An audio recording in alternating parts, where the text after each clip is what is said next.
Bienvenue à vous en direct sur Public Sénat. Il est 22 h à Paris, 16 h heure de New York. Nous sommes ensemble pour une heure d'édition spéciale entièrement consacrée aux dernières évolutions dans l'affaire DSK. Et l'information est arrivée à l'instant. Le juge accorde à Dominique Strauss-Kahn sa libération sous caution. La décision était très attendue. Par ailleurs, le procureur américain a décidé d'inculper formellement Dominique Strauss-Kahn. Selon le grand jury, les éléments sont suffisants pour cette mise en examen. Le procès a de fortes chances donc de se tenir depuis 5 jours. Plusieurs révélations se sont succédées sur la stratégie de la défense, la vie de la victime présumée, l'emploi du temps de DSK. Nous ferons le point sur tous les volets de cette affaire avec des experts judiciaires. Nos invités politiques réagiront aux dernières décisions et images de ce soir. Décodage à suivre aussi de Jean-Louis Gombault sur l'après DSK au FMI. Et détour aussi ce soir par le web qui s'enflamme pour ce feuilleton politico-judiciaire. Bonsoir et merci d'être en notre compagnie ce soir. Il est arrivé en tenue civile, sans menottes au tribunal. Il a lancé un sourire à sa femme et à sa fille avant de prendre place devant le procureur. Ce procureur qui a décidé ce soir, en début de soirée, l'inculpation formelle de Dominique Strauss-Kahn. Le grand jury a donc estimé que les éléments dont il dispose sont suffisants pour inculper le patron démissionnaire du FMI. Par ailleurs, ses avocats ont mis sur la table de nombreuses garanties pour obtenir sa mise en liberté conditionnelle. Elle est obtenue ce soir. Le juge vient de l'accorder à l'instant et on se rend directement pour un large extrait de cette audition ce soir au tribunal de New York. Nous proposons les conditions les plus rigoureuses de sécurité. Est-il nécessaire de souligner que nous proposons les conditions les plus rigoureuses, c'est-à-dire qu'il vive avec son épouse dans une résidence à New York, dont l'adresse ne sera pas divulguée. Vous avez déjà trouvé l'appartement? Oui, Madame Sinclair a loué un appartement à Manhattan, où elle séjournera. Et si M. Strauss-Kahn est mis en liberté sous caution, il résidera avec elle dans cet appartement. Nous avons analysé les besoins de cet appartement en matière de sécurité. L'appartement, M. Strauss-Kahn portera un bracelet électronique. Il y aura des caméras vidéo, des moniteurs et à toutes les sorties, à toutes les entrées de l'appartement. Voilà, et il s'agissait bien sûr de l'un des avocats de Dominique Strauss-Kahn. Et puis vous avez vu assis juste derrière lui le patron démissionnaire du FMI. Nous allons évidemment consacrer tout ce 22 h à ces dernières informations. Je vais d'abord faire réagir mes premiers invités. Maître Christopher Menault est avec nous. Bonsoir, bienvenue à vous. Vous êtes avocat au barreau de Paris et de New York. Également avec nous Bruno Jeudi. Bonsoir à vous. Bonsoir. Rédacteur en chef du Journal du Dimanche. Bien, votre première réaction, 2 informations. Donc le juge vient d'accepter la libération sous caution de Dominique Strauss-Kahn et puis il est inculpé formellement. Ça, on le savait depuis déjà quelques heures.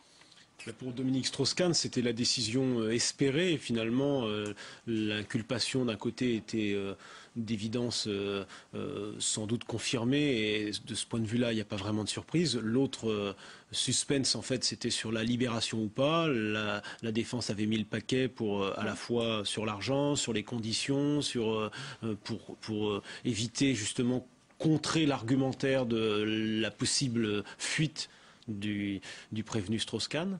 Et de ce point de vue, l'équipe des avocats de l'ancien patron du FMI a pris sa revanche sur le procureur qui a bataillé. On a vu quelques minutes des échanges très durs entre la défense et le procureur. Et finalement, Strauss-Kahn, simplement d'un point de vue purement technique, je ne sais pas s'il est vraiment libéré ce soir, ou si il passe encore une nuit.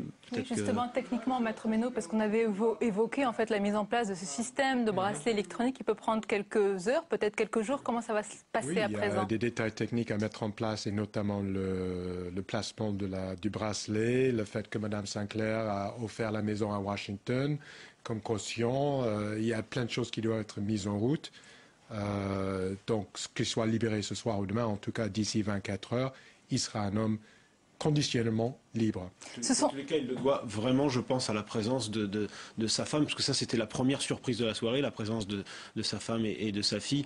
On sans doute beaucoup joué, essayé de jouer le côté, l'image du père de famille, pour essayer de contrer la terrible image de lundi dernier, où en fait Strauss-Kahn finalement se retrouvait dans cette salle d'audience filmée, alors que là, ce soir, il n'y avait pas... Justement, jeudi, on voit en même temps donc Anne Sinclair présente, qui est arrivée avec sa fille Camille à l'audition de son mari depuis le début de l'affaire. Elle ne s'était pas du tout exprimée. Elle a simplement transmis un communiqué à l'AFP dans lequel elle assure ne pas croire une seule seconde aux accusations qui sont portées contre son mari pour agression sexuelle. C'est une présence très importante et jusqu'à présent un indéfectible soutien.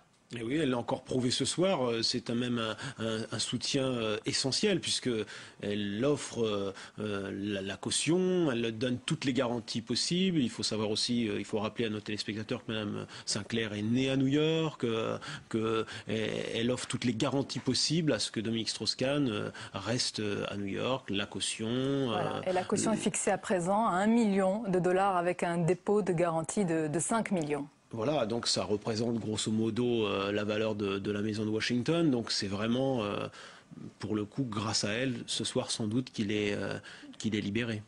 Mais, oui. En quelque sorte, je dirais que finalement, elle a donné 2 cautions ce soir, la caution financière et peut-être plus important, la caution morale. Ah, c'est-à-dire sa présence, le fait qu'elle soit là, c'est un signe qui a pu influencer, qui a pu jouer. Beaucoup aux États-Unis, parce qu'en plus, il fait l'objet quand même d'accusations extrêmement graves sur un plan sexuel et psychologique.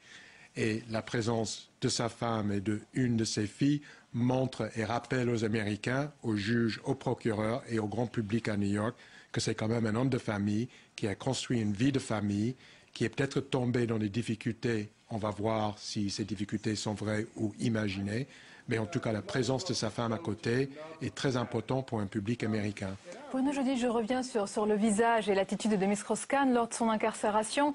Et puis lors de sa première audition, on l'avait trouvé éprouvé, abattu selon certains. Ses proches disaient qu'il était au contraire combatif. Comment vous le trouvez aujourd'hui Écoutez, déjà, l'image est forcément différente. La fois précédente, il sortait quasiment de plus de 48 heures de garde à vue, pas rasé. Il y a vu d'abord l'image de l'homme menotté dans le fond du box du tribunal, et on le voit arriver quasi hagard à la barre du tribunal. Alors non pas qu'aujourd'hui il soit guilleré, c'est pas du tout ça, mais quand il est entré, il y a eu ce sourire vers la famille, et puis ensuite il est assis, écoutant ses avocats, ayant compris sans doute un peu plus la procédure que la fois précédente. On voyait, il interrogeait son avocat, il y avait une espèce d'incompréhension qui se lisait sur tous les visages. Donc là, on était rentré, je dirais, plus dans un... Il était conscient totalement de la procédure. Je crois que de toute façon, j'ai le sentiment, comme ça, avoir suivi ça en direct, que la présence de sa femme est essentielle. Dans le match contre le procureur, c'est ça qui a sans doute contré le procureur qui est resté sur son argumentaire et il n'a pas bougé d'un iota par rapport à lundi dernier. Alors, l'information qui vient de nous arriver, donc Maître Ménaud, la prochaine audition de Dominique Strauss-Kahn devant la justice est fixée au 6 juin. Qu'est-ce qui peut se passer à présent? Est-ce qu'il va y avoir une confrontation de 2 versions, en supposant qu'il va être question de ce rapport sexuel consenti et qu'il y aura finalement des enquêtes sur la vie privée, sur la crédibilité de chacun? Il y a en fait une série d'auditions dans le 6 juin, apparemment le premier qui a été fixé, pour regarder la légalité des preuves qui ont été obtenues par la police. Il appartiendrait à la défense, c'est-à-dire aux avocats de M. Strauss-Kahn, s'ils souhaitent contester la légalité des conditions d'obtention de ces preuves. Ils pourront remettre en cause la légalité de ces preuves. Sinon, il y a une espèce de fixation de calendrier qui va évoluer en fonction de la situation du procureur, des preuves qu'il obtient. C'est quand même le procureur qui détermine, enfin, qui fait les demandes auprès du juge pour fixer un calendrier qui quand même appartient au juge. Donc, d'ici là, on va avoir beaucoup de procédures techniques sur la qualité de la preuve, sur différents témoins, la présence ou pas de différents témoins. Mais pour l'instant, ce n'est pas du tout la date du procès. Ce n'est pas la date du procès, mais ce procès peut ne pas avoir lieu. Le procès peut ne pas avoir lieu sous 2 réserves, soit qu'il plaide coupable. Bon, là, effectivement, ça mettrait fin au procès. Mais avant de faire ça, il faudra que ces avocats discutent avec le procureur d'une peine ou 2 peines réduites. soit effectivement la victime, entre guillemets, change son histoire. Et elle dit, finalement, ce qui s'est passé, c'était en effet une relation consentie.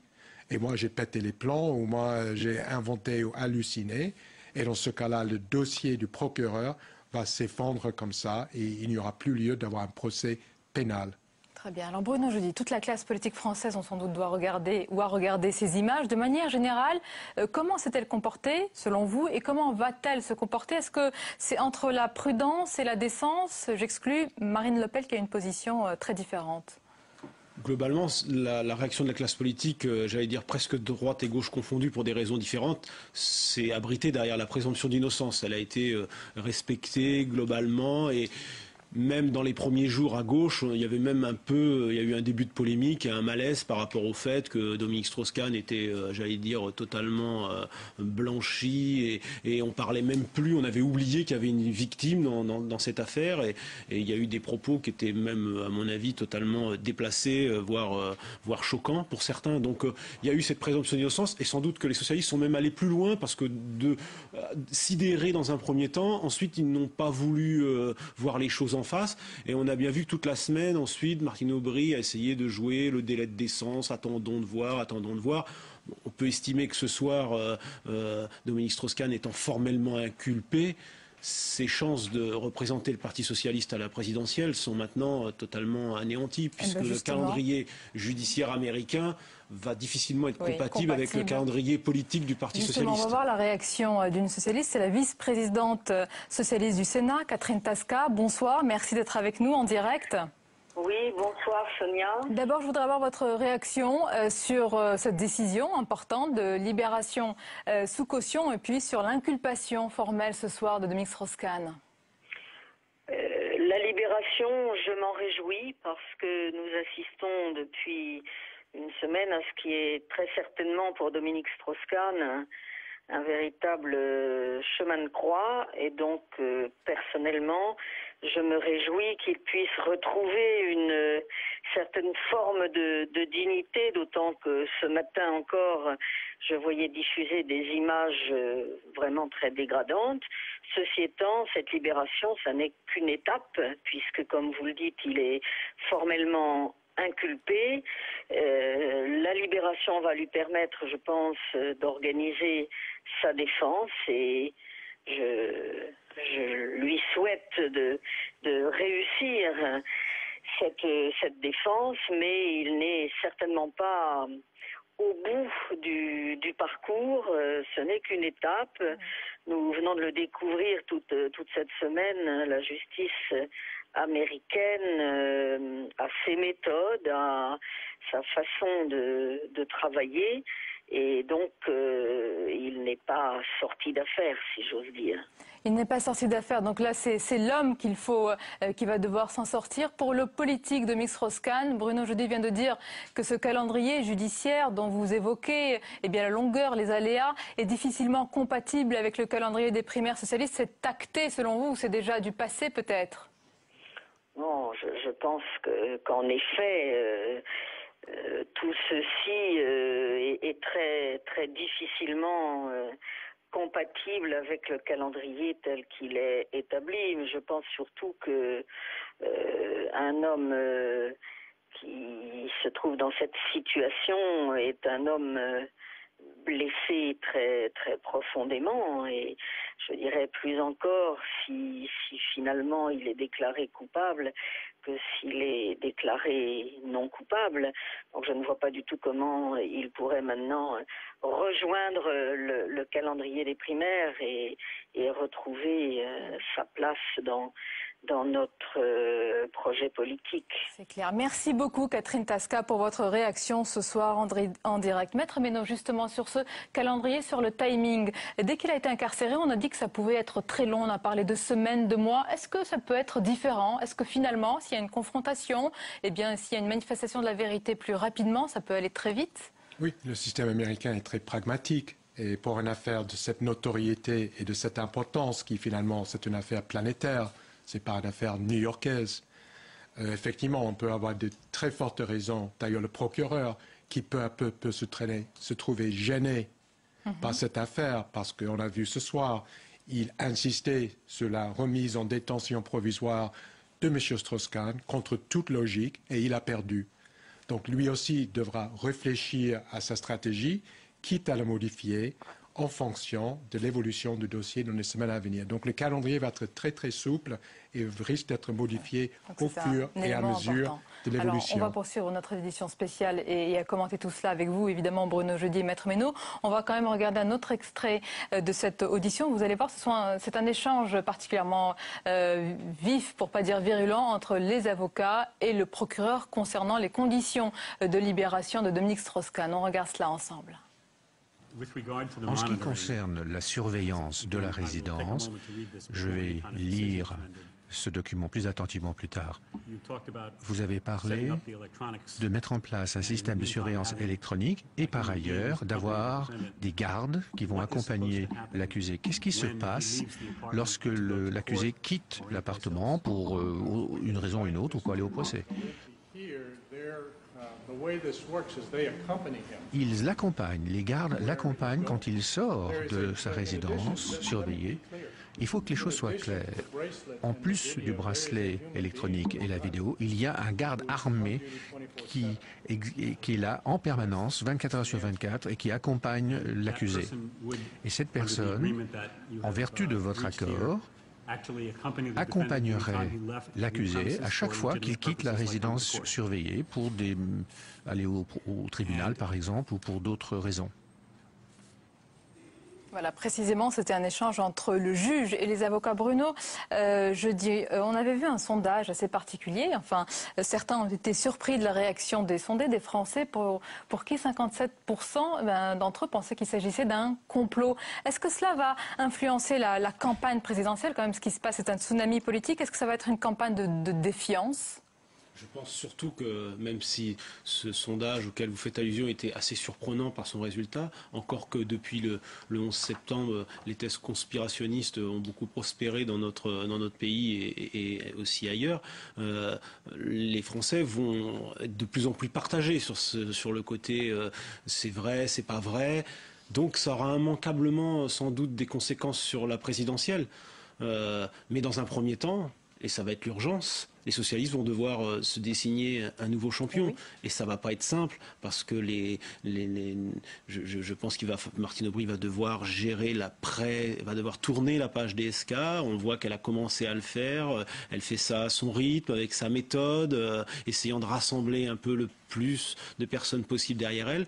On peut imaginer peut-être que Dominique Strauss-Kahn, désormais libre entre guillemets, en tous les cas n'étant plus au fond de sa prison, va peut-être reprendre la plume et peut-être se retirer très officiellement de la course, qui facilitera le travail peut-être de Martine Aubry. Il le ferait probablement pour aussi les primaires socialistes. Un contact ensemble, et puis ensuite on peut imaginer qu'on se dirige vers un face-à-face entre François Hollande et Martine Aubry. C'est ce qui paraît le plus probable aujourd'hui. Maître Meynaud, cette thèse du complot, elle est nourrie, je vais dire, quotidiennement par des révélations. Il y a les révélations sur cet autre employé de chambre qui aurait été dans la fameuse suite 2806. Comment ça se passe? Est-ce qu'il y a des fuites en fait de la police? Est-ce qu'elles sont peut-être orchestrées? Comment la presse américaine arrive à avoir ces éléments? Alors, ils sont peut-être faux ou vrais, on ne le sait pas. La théorie de complot prospère toujours dans une ambiance d'ambiguïté ou d'ignorance. Le problème aujourd'hui, personne ne sait ce qui s'est passé samedi dernier, sauf M. Strauss-Kahn et la victime, encore une fois, dont on ne connaît pas encore ce soir la version. Et dont on ne toujours pas la version de M. Strauss-Kahn. En l'absence d'informations claires sur l'identité de la victime et sur ce qui s'est passé entre eux, effectivement, le complot, ça peut prospérer comme théorie. Ceci étant, il faut demander aux gens, si complot il y a, à votre avis, qui est derrière? Et là, je trouve que les bouts de réponses qu'on peut avoir dans la presse française et même américaine, les réponses ne sont pas très très claires. Non, et surtout, aujourd'hui, on a du mal à croire à cette thèse du complot parce qu'on ne voit pas qui aurait pu... Enfin, c'est très compliqué. Il y a la thèse de déstabilisation parce que Dominique Strauss-Kahn aurait mené une politique à la tête du FMI qui ne convenait pas aux Américains. Il y a aussi la thèse folle en France de déstabilisation, de politique intérieure. Tout ça paraît quand même assez improbable. mais vous ne pouvez pas empêcher la thèse du complot de se développer à partir du moment où nous n'avons toujours pas la version de Dominique Strauss-Kahn, ce qui est finalement un petit peu le travers du système judiciaire américain, parce qu'on ne connaît pas les deux versions. Et je précise cette information, donc Dominique Strauss-Kahn passera la nuit en prison avant le paiement de la caution, donc vendredi, ce que vous nous disiez, maître. On a en ligne avec nous un socialiste proche de Dominique Strauss-Kahn, élu de Sarcelles, François Pupponi. Bonsoir, merci d'être avec nous. Merci. Monsieur Pupponi, votre réaction ce soir après cette décision déjà importante de la libération sous caution de Dominique Strauss-Kahn? J'allais dire enfin une bonne nouvelle, c'est-à-dire qu'effectivement on craignait que Dominique reste en prison, il est libéré, effectivement il sortira demain de prison et il va pouvoir maintenant, même dans des conditions difficiles, puisqu'il est libéré sous caution et il sera signé quelque part à résidence, il pourra quand même mieux préparer sa défense pour prouver son innocence. Est-ce que par un intermédiaire, vous avez eu des nouvelles directes de sa part? Oui, enfin, on n'était pas complètement en direct, bien sûr, mais le sentiment et ce qui nous remonte, c'est qu'il est combatif et qu'il se porte possible. Donc vous êtes confiant sur la suite, monsieur Pupponi? Vous pensez qu'il... Parce que Dominique a toujours dit qu'il était innocent, je lui fais confiance et entièrement confiance, et on va l'aider à prouver son innocence. En tout cas, on va le soutenir dans ce long combat qui commence maintenant. Voilà, vous allez soutenir l'homme, mais j'ai une question aussi un peu plus politique. Est-ce que vous demandez ce soir, comme Manuel Valls, que bien le calendrier des primaires socialistes soit décalé, peut-être pour aussi coïncider avec ce calendrier judiciaire? Oui, non, enfin, nous, depuis et que ces événements se sont précipités, sincèrement, ce qui nous préoccupe, et moi ce qui me préoccupe, c'est l'avenir personnel de Dominique Strauss-Kahn. Après les problèmes politiques et de primaire, je crois qu'il faut pour l'instant les mettre de côté. Et sincèrement, ce qui est important, c'est qu'il puisse prouver son innocence. Merci beaucoup François Pupponi, député maire socialiste de Sarcelles. Merci pour votre réaction. Et on vient de le dire, chaque jour apporte son lot de nouvelles révélations, la plupart non confirmées mais rapportées par la presse américaine, tandis que la police new-yorkaise est à la recherche de preuves ADN sur des morceaux de moquette découpés de la suite 2806. Et bien les médias expliquent que des fluides corporels ont bien été identifiés. Et puis il y a ce témoignage troublant qui évoque la présence d'un autre employé d'étage dans la chambre de DSK. On fait un petit peu le point, même si c'est compliqué, sur toutes ces zones d'ombre avec Julie Hulin. Je réfute avec la plus extrême fermeté tout ce qui m'est reproché. Ce sont les propres mots de DSK couchés sur papier aujourd'hui, alors que de nouveaux éléments troublants viennent semer un peu plus la confusion. La femme de chambre serait entrée dans la suite en poussant simplement la porte entrouverte. La raison, un employé du room service se trouvait déjà à l'intérieur. L'homme lui aurait répondu qu'il avait terminé et que le lieu était inoccupé. Dans cette suite, des échantillons de fluide corporel auraient été retrouvés et sont en cours d'analyse. La femme de ménage, elle affirme toujours ne pas savoir qui était DSK, mais une de ses collègues explique qu'il y avait eu un briefing sur sa venue et que la photo du patron du FMI était accrochée dans les vestiaires. Dernière interrogation, l'horaire de l'agression présumée. En effet, DSK a quitté l'hôtel à 12h30. La femme de ménage a immédiatement rapporté l'agression présumée, mais le premier appel à la police n'a été effectué qu'à 13h32. Dans les couloirs de l'hôtel, aucune vidéosurveillance à cet étage. Résultat, la tâche des enquêteurs se complique de plus en plus.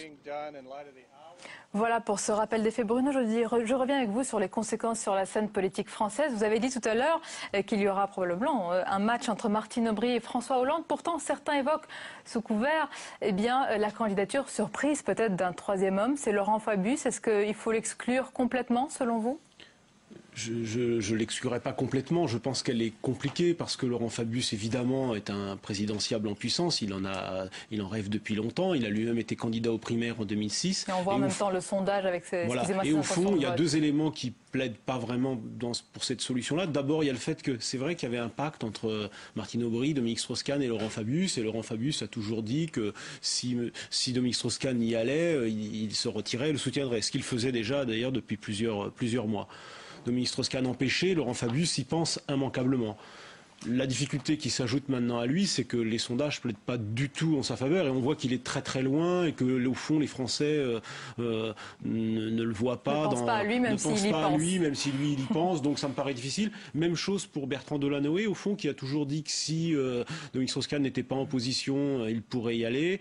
On sent que lui, il s'est un petit peu avancé en début de semaine pour pousser Martine Aubry. On sent que j'allais dire, une grande partie du Parti clair, socialiste. Voilà, et ça risque d'être un match, j'allais dire, Hollande contre un peu le reste du Parti socialiste. Oui, beaucoup de tout sauf Hollande. Merci beaucoup Bruno Jeudi. Merci à vous, Maître Meynaud. On aura l'occasion, sans aucun doute, de vous recevoir à nouveau pour que vous nous expliquiez les détails de cette procédure judiciaire. On poursuit donc notre édition spéciale. Je vous rappelle donc les principales informations avec la libération sous caution de Dominique Strauss-Kahn, qui malgré tout va passer encore cette nuit en prison avant le paiement de la caution vendredi. Je vous rappelle aussi que le parquet a donc décidé d'inculper formellement Dominique Strauss-Kahn. Selon le grand jury, les éléments sont suffisants pour cette mise en examen.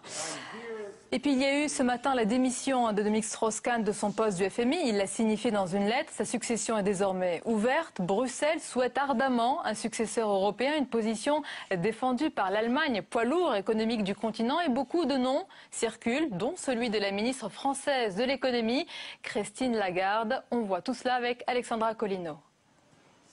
Une candidate idéale. Voilà la phrase qui revient aujourd'hui à la fois dans la presse internationale et dans le monde politique pour qualifier Christine Lagarde dans la course à la succession de Dominique Strauss-Kahn à la tête du FMI.